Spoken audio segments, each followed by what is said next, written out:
Episode 8 చెంగల్వ పూదండ. క్రితం ఎపిసోడ్లో లక్ష్మీనారాయణ విషయంలో తానేం హెల్ప్ చేయలేనని, అది నీ వ్యక్తిగత విషయమని అంటాడు ఠాగూర్. ఎకనామిక్స్ థియరీ గురించి, సివిలైజేషన్ గురించి చెప్పి నువ్వు బయటకు వెళ్ళాక ఇవన్నీ నీకు చాలా ఉపయోగపడతాయని చెప్తాడు. హెవీ ఫీవర్ వచ్చినట్లు నటించిన ఠాగూర్ కృష్ణ సహాయంతో జైలు నుంచి తప్పించుకుని వెళ్ళిపోతాడు. దాంతో ఠాగూర్ అడిగిన గురుదక్షిణ గురించి ఆలోచిస్తూ తెలివైన మానవుడు తన తెలివితేటల్ని పక్కవారిని మోసం చేయడానికి ఉపయోగించకూడదని అన్న అతని మాటలు గుర్తు చేసుకుంటాడు. ఠాగూర్ జ్ఞాపకాలతో రోజులు గడుస్తూ ఉండగా కృష్ణ ప్రవర్తనకి, మంచి నడవడికకి జైలు నుంచి అతన్ని రిలీజ్ చేస్తారు. దాంతో ఆనందంతో కృష్ణ తన ఊరికి వెళ్తాడు. నాకు పట్టణాల గురించి అంతగా తెలియదు. నా 22 జీవితంలోనూ పల్లెకు 50 మైళ్ళ దూరంలో ఉన్న చిన్న పట్టణానికి 2-3 సంవత్సరాలు వెళ్ళానంతే. ఇన్ని సంవత్సరాల తర్వాత ఇంతమంది జనాన్ని ఒక్కసారి చూడడం వింతగా ఉంది. నా మొహంలో ఆ కొత్తదనం కనిపించకుండా నడవసాగాను. అందరూ ఏదో హడావిడిగా ఇట్నుంచి అటు, అటునుంచి ఇటు వడివడిగా పోతున్నారు. కారు హారన్లు, సైకిల్ బెల్ మోతలు, రణగణ ధ్వనితో ఆ ప్రదేశం అంతా అలజడిగా ఉంది. Will you please take the pain of telling me my way to the railway station అడిగాను. అవతలి మనిషి నా వైపు తేరిపారా చూశాడు. నా ఉచ్చారణలోనో, నేను కన్స్ట్రక్ట్ చేసిన వాక్యంలోనో ఏవో తప్పు ఉండి ఉంటుందనిపించింది. Go straight and then left. Straight అంటే ఎంత స్ట్రైటో చెప్పకుండానే వెళ్ళిపోయాడు. నేను చేసిన తప్పు అర్థమైంది. ఇక్కడి వాళ్ళు చాలా క్యాజువల్గా బతుకుతారన్నమాట. నడవడం సాగించాను. గోడలకు అంటించిన రకరకాల సినిమా పోస్టర్లు, వాటి పేర్లు నన్ను చాలా ఆశ్చర్యపరిచినాయి. షోకేసుల్లో బొమ్మల్ని, బొడ్డు కిందకి చీర కట్టిన ఆడవాళ్ళని చూసుకుంటూ ముందుకు సాగాను. సెక్స్ ఈ తరం మీద చాలా బాగా తన ప్రభావం చూపుతుందన్నమాట. 4-5 హిప్పీ. ఠాగూర్ ఏదో చెప్పాడు, సరిగ్గా జ్ఞాపకం లేదు. హిప్పీలు నన్ను రాసుకుంటూ వెళ్ళిపోయారు. వీళ్ళది ఆధ్యాత్మికవాదమా, నిస్తేజంలోంచి పుట్టిన పురివిప్పిన కోర్కెలు? సెక్స్, తాగుడు, మళ్ళీ అందులోంచి వేదాంతం. సివిలైజేషన్ ఈజ్ ఎ సర్కిల్ అన్నాడు కిట్స్. ఎంత నిజం. రెవల్యూషన్ నిరంతరం. చటుక్కున ఆగాను. లైబ్రరీ పెద్ద పెద్ద అక్షరాలతో వ్రాసి ఉంది. 2 అంతస్తుల పెద్ద భవనం. లోపలికి వెళ్ళాలన్న కోరికను చాలా బలవంతం మీద ఆపుకున్నాను. ఒకసారి లోపలికి వెళితే మళ్ళీ బయటకు రాలేనని తెలుసు. తల తిప్పుకున్నాను. లైబ్రరీకి ఎదురుగా అమ్యూజ్మెంట్ పార్క్ కనబడింది. మనిషి మానసిక వికాసాన్ని పెంపొందించే ఆలయం ఒకవైపు, బలహీనతల మీద ఆడుకునే జోదగృహం ఒకవైపు. సగటు మనిషి ఎన్ని కాంట్రాడిక్షన్ల మధ్య బతుకుతున్నాడో. నా ఆలోచనలు రకరకాల పందాలో సాగుతున్నాయి. చిత్రం ఏమిటంటే నా అంతర్గతమైన ఆలోచనల్లో కూడా ఎక్కువగా ఆంగ్లమే చోటు చేసుకుంది. పుట్టిన దగ్గర నుంచి 22 దాకా ఒక అడవిలో మనిషిని అడవిలో పెంచి, తరువాత అతడికి థియరిటికల్ విజ్ఞానం నేర్పి, ఒక్కసారి మనుషుల మధ్యకు వదిలేసి తను నేర్చుకున్న దానికి, జరుగుతున్న దానికి అన్వయించుకోమంటే ఎంత అయోమైన స్థితిలో పడిపోతాడో చెప్పడానికి నేనే ఉదాహరణ. స్టేషన్ కనబడింది. దూరంగా రైలేదో వస్తుంది. లోపలికి వెళ్ళాను. కౌంటర్ల దగ్గర పెద్ద గుంపు కనబడింది.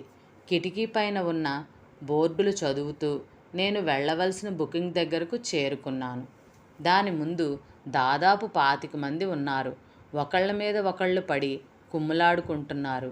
నా ఊరికి పక్కనే ఉన్న పట్నం పేరు చెప్పి అక్కడికి వెళ్ళడానికి ట్రైన్ ఎప్పుడుందో అడిగాను. కదలడానికి సిద్ధంగా ఉంది అన్నాడు అవతలి వ్యక్తి. ఆందోళనతో గుంపు వైపు చూశాను. మా ఖైదీల్లో ప్రతి పని క్యూలో నిలబడి చేసేవాళ్ళం.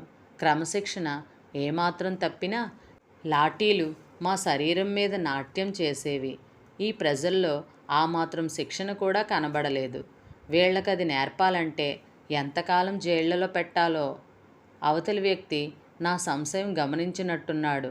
ఇలా చూస్తే లాభం లేదు, వెళ్ళి మీ శక్తి పరిశీలించుకోండి అన్నాడు. నవ్వి అంతేనా అంటూ గుంపు చేరుకున్నాను. చేతులు పైకి మడిచి గుంపులోకి చేతులు పోనిచ్చి విసురుగా చెరో పక్కకి తోసేశాను. ఇటో ముగ్గురు అటో ముగ్గురు పక్కకు తూలిపడ్డారు. నాకు సలహా ఇచ్చిన వ్యక్తి నోరు తెరిచి విస్మయంతో నా వైపు చూస్తున్నాడు. నా బలాన్ని ఇతరుల మీద ప్రదర్శించడం ఇదే మొదటిసారి. గురువుగారు, నాకు మీ ఊరికే ఒక టికెట్ తీసుకోండి ప్లీజ్ అన్నాడు దూరం నుంచి ఆ వ్యక్తి.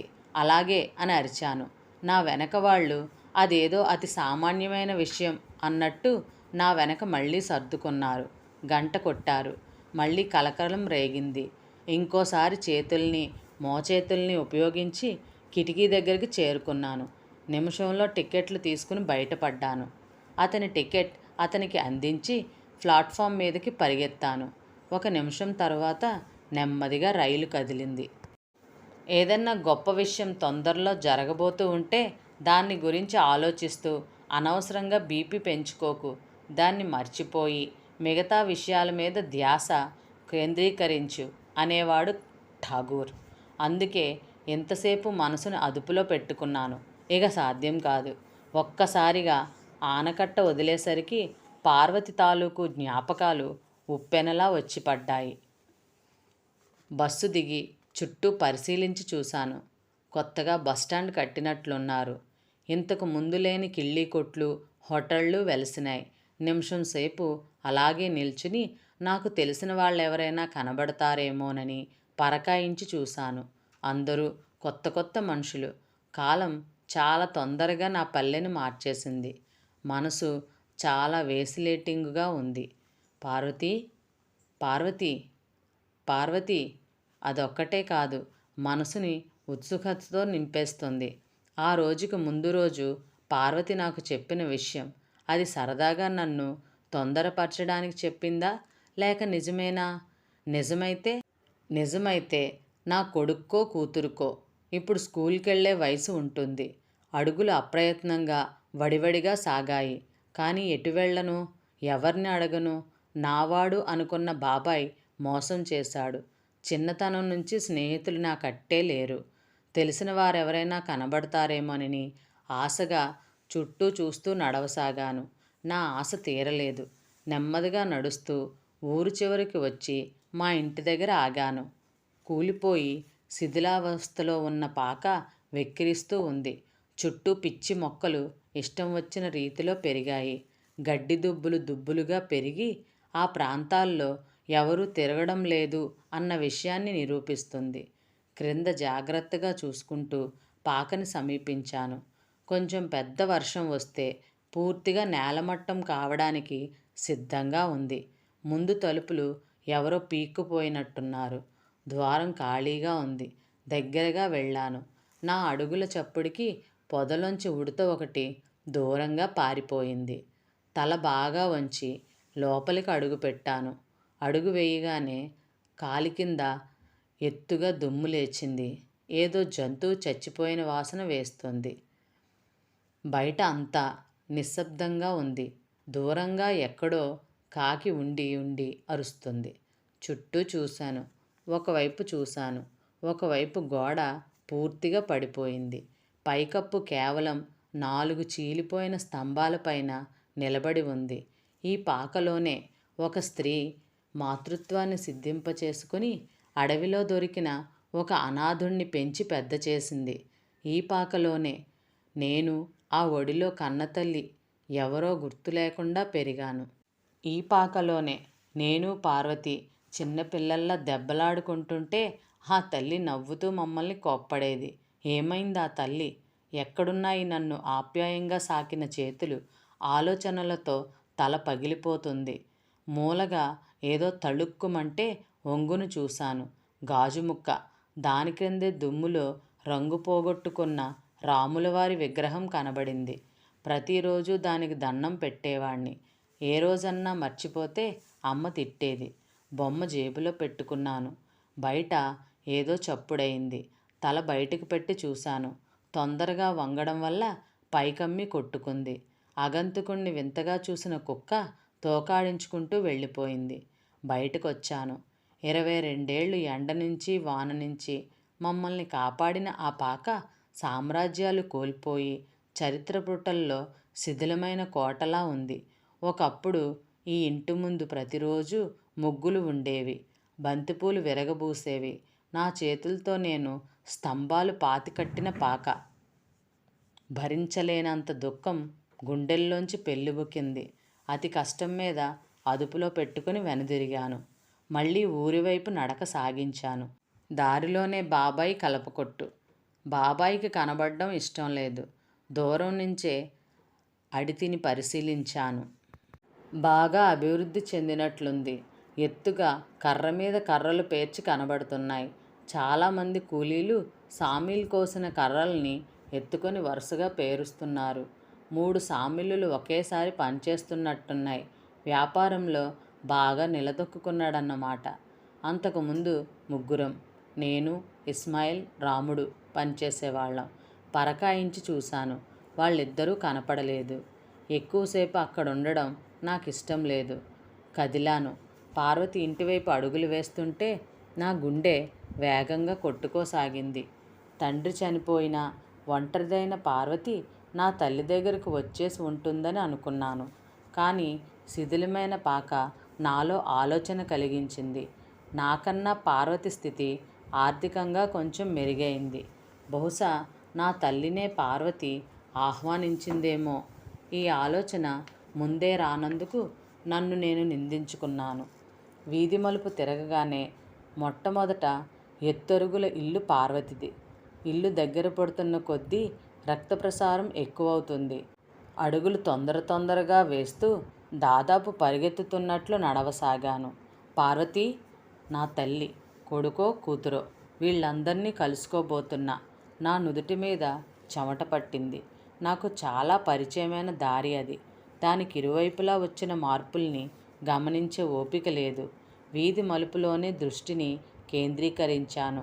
మేము కలుసుకోబోయే క్షణాలు రకరకాలుగా ఊహించుకుంటూ వీధి చివరికి చేరుకున్నాను. కుడివైపుకు తిరిగి ఆత్రంగా తలెత్తి చూశాను. అంతే, షాక్ తగిలినట్టు అలాగే నిలబడిపోయాను. పార్వతి వాళ్ళ ఇంటి స్థానే 3 అంతస్తుల మేడ ఉంది. ఇంటి ముందు తోట, గేటు దగ్గర గూర్ఖా ఉన్నాడు. మాలి చెట్లకు నీళ్లు పోస్తున్నాడు. పోర్టికోలో ఇంటి యజమానురాలు నిలబడి నౌకరికి ఏవో సూచనలు ఇస్తుంది. ఇనప గేటుకి కుడివైపున పాలరాతి ప్లేటు మీద ఇంటి యజమాని పేరు అందంగా చెక్కబడి ఉంది. కె. Lakshminarayana, commission agent. ఒక రోజు గడిచింది. తెర వెనకే ఉండి పార్వతి ఆచూకీ తీయడానికి నేను ప్రయత్నించిన మార్గాలన్నీ నిష్ఫలమయ్యాయి. ఏం చెయ్యాలో తోచలేదు. ఎవరిని నమ్మడానికి, నా ఉనికి బహిర్గతపరచడానికి వీలులేదు. అయినా నా పట్టు వదులుకోదలుచుకోలేదు. వెతుకుతూనే ఉన్నాను. మా పాక పార్వతి ఇల్లు ఉన్న పరిసర ప్రాంతాల్లో గాలించాను. లాభం లేకపోయింది. మధ్యాహ్నం 12 అయింది. ఎండ మార్చేస్తుంది. తిరిగి బస్టాండ్ చేరుకున్నాను. దాహంతో నోరు ఎండిపోతూ ఉంటే కిళ్ళి కొట్టు దగ్గర ఆగి సోడా కొట్టమన్నాను. సోడా తాగి డబ్బులిస్తూ అతడి మొహంలోకి చూశాను. ఆనందం పట్టలేక ఇస్మాయిల్ అన్నాను. అతడు నా వైపు విచిత్రంగా చూసి, ఎవరు మీరు అడిగాడు. నేను కృష్ణని. ఎదురు చూసిన పెన్నిది దొరికిన ఆనందంలో నా నోటి వెంట మాట రాలేదు. అతడు నా వైపు సూటిగా చాలాసేపు చూస్తూ ఉండిపోయాడు. నా చేతిని తన చేతిలోకి తీసుకుని తనలో తానే గొణుక్కుంటున్నట్టు, ఇదేమిటి, నిజమా? నిజమే, నమ్మలేకపోతున్నాను. నమ్మను అన్నాడు మళ్ళీ అతనే. కృష్ణే, కొద్దిగా పోలికలు కనబడుతున్నాయి అన్నాడు. నేను నవ్వి, యా అల్లాహ్, నన్ను మర్చిపోయావా అని అడిగాను. అతను ఎప్పుడు వాడే ఆ ఊత పదం నేను వాడేసరికి కొట్లోంచి క్రిందకి ఒక్క దూకులో దూకి నన్ను కౌగిలించుకుని, ఎన్నాళ్ళయింది భయ్యా అని అరిచాడు.